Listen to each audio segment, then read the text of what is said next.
आपके मध्य में ऋषि दयानंद का जीवन पूरा संघर्ष का जीवन था। 19वीं शताब्दी का वो प्रथम दशक, जब आर्य समाज और आर्य समाजियों को संघर्ष की भट्टी का सामना करना पड़ा। ऋषि दयानंद सरस्वती का वो अदम्य साहस, दयानंद सरस्वती की वो ऋषिकृत दृष्टि, महर्षि स्वामी दयानंद सरस्वती का वो अप्रतिबिंब पांडित्य, ऋषि दयानंद जी के पास कहने को बहुत कुछ था। अगर हम कहें, अगर हम संसार के किसी भी महापुरुष की तुलना ऋषि दयानंद सरस्वती से करते हैं तो वो बेईमानी होगी। उनके पास बहुत कुछ था, ऋषिकृत दृष्टि थी, अदम्य साहस था, अप्रतिबिंब पांडित्य था, ज्ञान था, जिसकी वजह से उन्होंने सबका सामना किया और सब कुछ सहा। किंतु ऋषि के बाद जो दयानंद जी से अनुप्राणित पीढ़ी, जब आर्य समाज की बागडोर उनके हाथों में आई, तो उस पीढ़ी के साथ में जो संघर्ष शुरू हुआ, वो आर्य समाज का पहला संघर्ष पटियाला आर्य समाज के ऊपर एक अभियोग लगा। पंजाब और हरियाणा आज अलग है, किंतु उस समय आपका पंजाब और हरियाणा एक ही था। कहते हैं बालबर्टन नाम का अंग्रेज, जिसने पटियाला महाराज को पूर्णतः अपने प्रभाव में ले लिया था अल्पायु के कारण, और उन्होंने ये मुकदमा आर्य समाजियों के ऊपर लगाया कि ये आर्य समाज मंदिर में बैठ कर के हवन संध्या नहीं करते, ये तो राजा के प्रति षड्यंत्र करते हैं।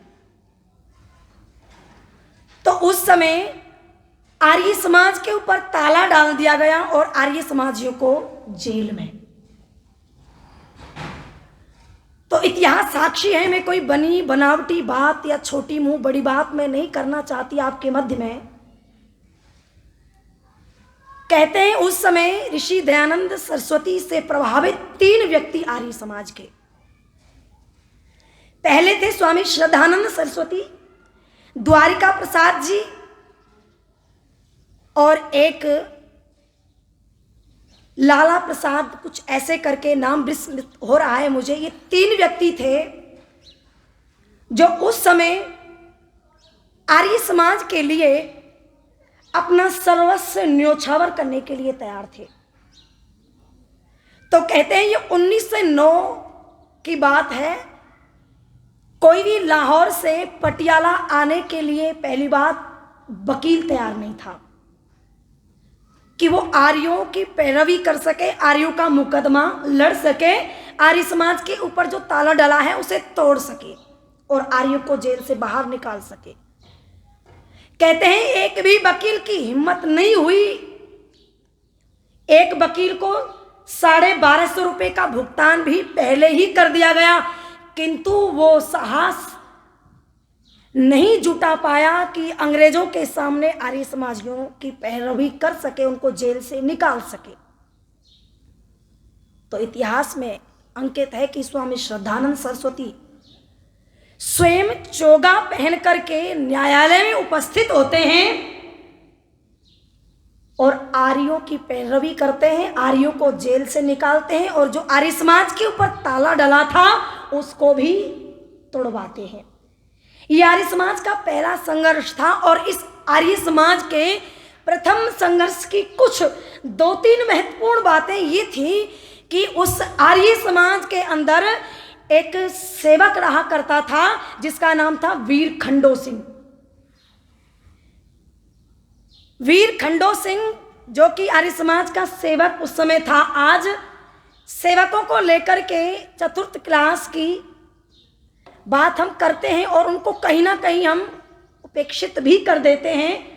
आप थोड़ा विचार करके देखना, सोच करके देखना, जो सेवक का कार्य करता है आर्य समाज के अंदर, उसके अंदर भी आर्य समाज का उस समय वो जज्बा था जो आज के वर्तमान नेता के अंदर नहीं पा सकता। कहते हैं उस वीर खंडो सिंह को बालवटन नाम के अंग्रेज के द्वारा लगातार 1.25 महीने तक बुलाया गया, छोड़ा गया, बुलाया गया और उससे यही कहलवाना चाहते थे कि तू एक बार गवाही दे दे इन आर्य समाजियों के विरोध में, ये कह दे कि ये हवन नहीं करते, ये संध्या नहीं करते, ये अग्निहोत्र नहीं करते, ये राजा के प्रति षड्यंत्र करते हैं, तो हम तुझे बहुत सारा धन देंगे और तुझे छोड़ भी देंगे, तुझे यातनाएं नहीं सहन करनी पड़ेंगी।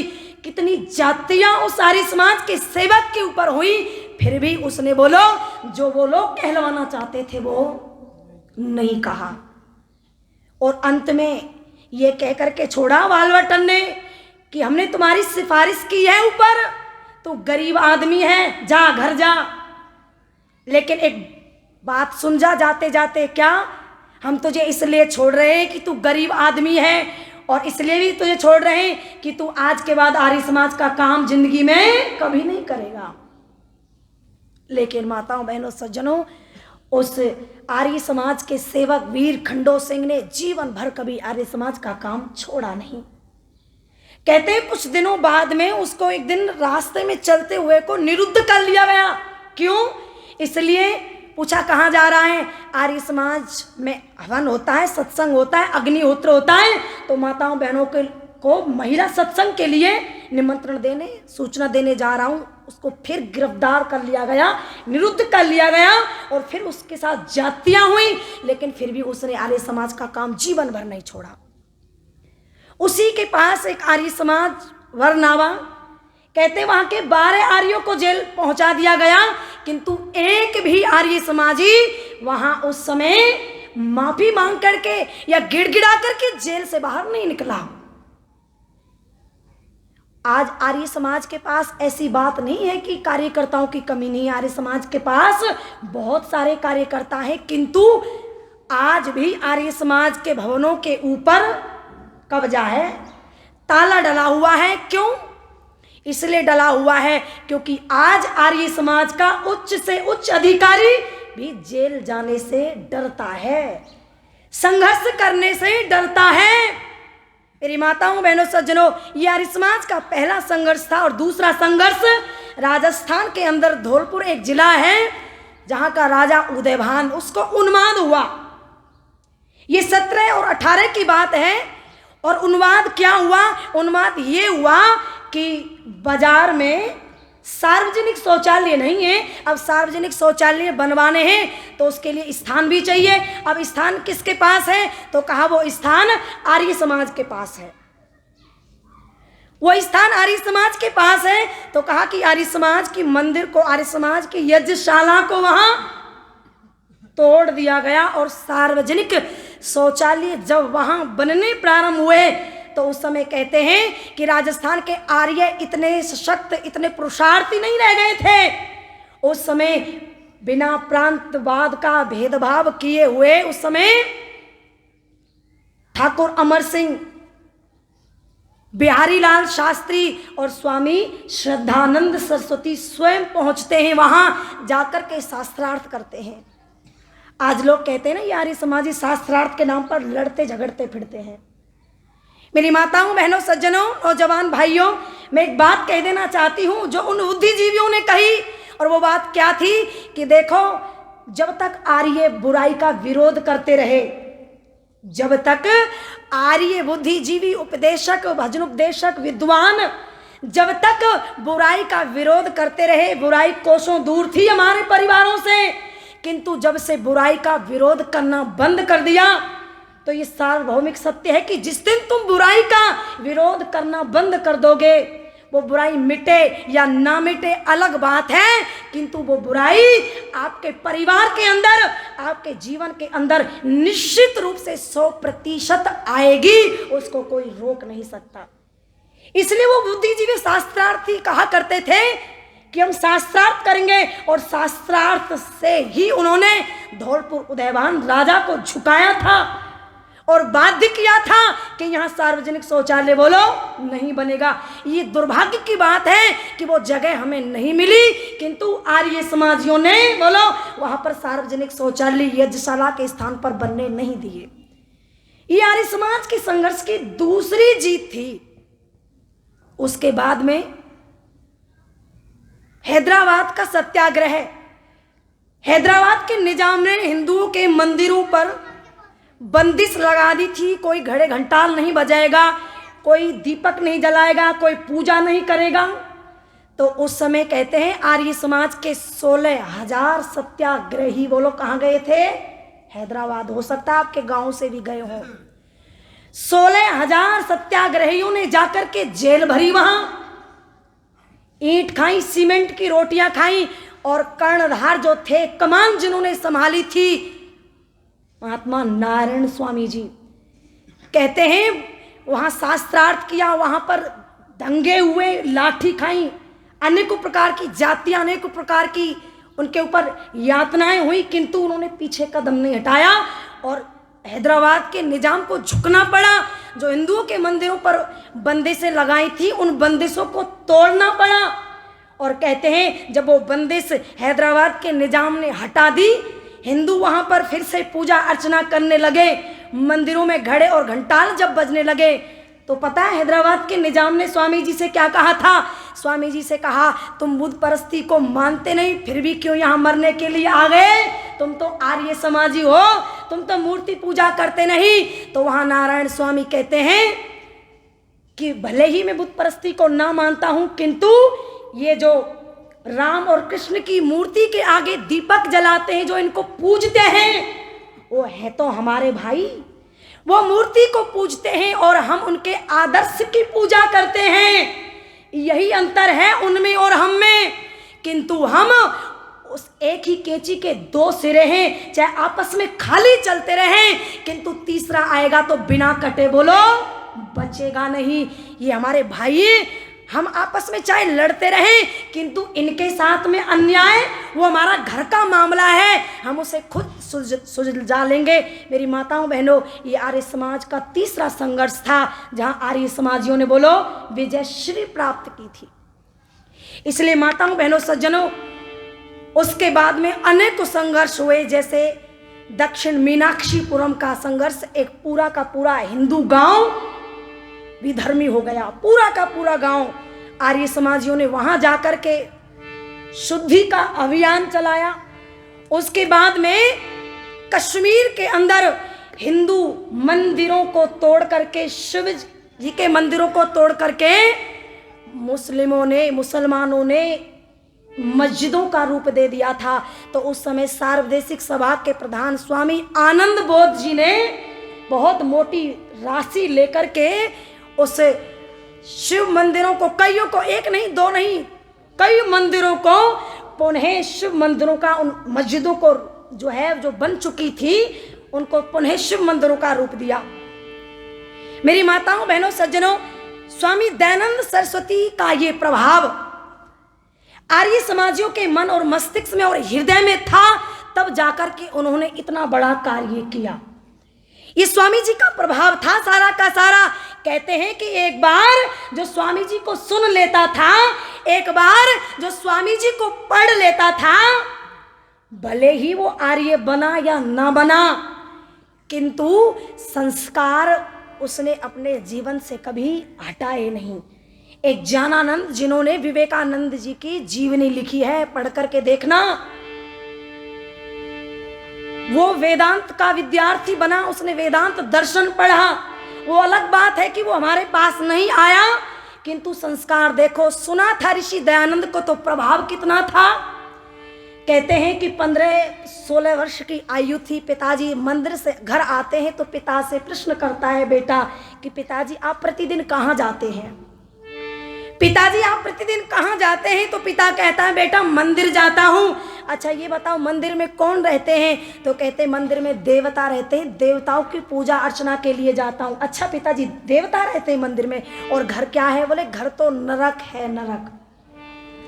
घर नरक है तो बेटा कहता है फिर तो आपसे दुर्भाग्यशाली इंसान मैंने इस दुनिया में नहीं देखा। प्रतिदिन भगवान के दरबार देवताओं के पास आप जाते हो कह रहे हो, और फिर लौट करके उस नरक में आ जाते हो, तो आपसे बड़ा कोई दुर्भाग्यशाली नहीं है। तो कहते पिता ने गाल पर थप्पड़ मारा था और ये कहा था कि तू खुद तो जाता नहीं मंदिर और मुझे और शिक्षा दे रहा है। तो पता है उस समय उस छोटे से बालक ने ऋषि दयानंद का प्रभाव कितना था उस बालक के ऊपर। उसने कहा पिताजी जिस दिन मुझे ये पता चल जाएगा कि माता पिता से बढ़कर भी इस दुनिया के अंदर कोई देवी देवता है और परिवार से घर से बढ़कर कोई संसार में स्वर्ग का स्थान है, तो ये घर से पैर निकलेंगे, दोबारा नहीं आऊंगा इस घर के अंदर। मेरी माताओं बहनों ये प्रभाव था। पढ़कर के देखो आप, वीर सावरकर को वो कहते हैं कि इस हिंदू कौम की जो रगों में खून जम चुका है, यदि उस खून में उबाल कोई लाने वाला ग्रंथ है तो वो क्या है? बोलो, सत्यार्थ प्रकाश है। पंडित राम प्रसाद बिस्मिल को आप पढ़ करके देखो, वो कहते हैं कि आर्य समाज मेरी माँ है, आर्य समाज से जुड़ करके मेरे जीवन में एक अध्याय ही जुड़ गया। मेरी माताओं बहनों, ये आर्य समाज का प्रभाव आप जितने भी देशभक्त हैं उनको उठा करके देख लो, सबके जीवन पर ऋषि दयानंद की वो अमिट छाप बोलो आपको नजर आएगी। इसलिए मैं गीत गाती हूँ। क्या? आइए सुन लीजिए कि आर्यों ने देश बचाया री, कोई माने चाहे ना, आर्यों ने देश जगाया री, कोई माने चाहे ना, आर्यों ने देश जगाया री, कोई जाने चाहे ना, कोई जाने चाहे ना, कोई माने चाहे ना, कोई जाने चाहे ना, कोई माने चाहे ना, आर्यों ने देश जगाया री, कोई माने चाहे ना, आर्यों ने देश जगाया री, कोई माने चाहे ना, कोई माने चाहे ना, कोई माने चाहे ना, आर्यों ने देश जगाया री, कोई माने चाहे ना, आर्यों ने देश जगाया री, कोई माने चाहे ना, आर्यों ने देश जगाया री, कोई माने चाहे ना। भारत माँ भारत पीछे गिर चुका था बिल्कुल नीचे, भारत माँ भारत पीछे गिर चुका था बिल्कुल नीचे, इसे फिर से, हाँ इसे फिर से गिरा उठाया री, कोई माने चाहे ना, इसे फिर से गिरा उठाया री, कोई माने चाहे ना, आर्यों ने देश जगाया री, कोई माने चाहे ना, कोई जाने चाहे ना, कोई माने चाहे ना, आर्यों ने देश जगाया री, कोई माने चाहे ना, आर्यों ने देश जगाया री, कोई माने चाहे ना।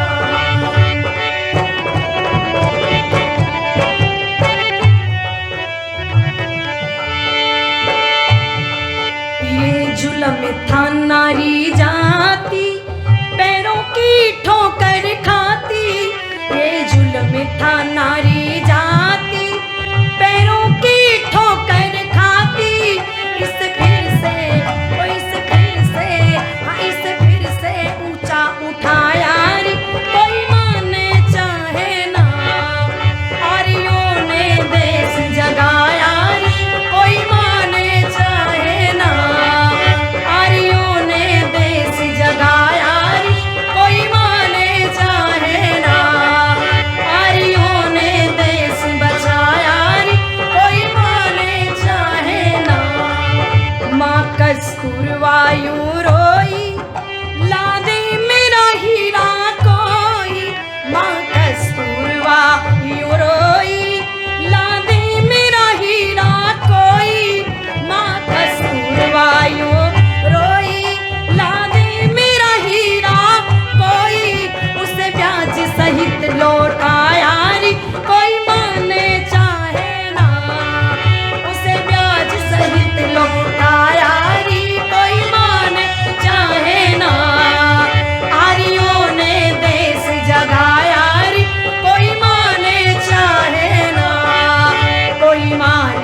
बोली भारत माता की। जय। आर्यों ने देश बचाया री कोई माने चाहे ना।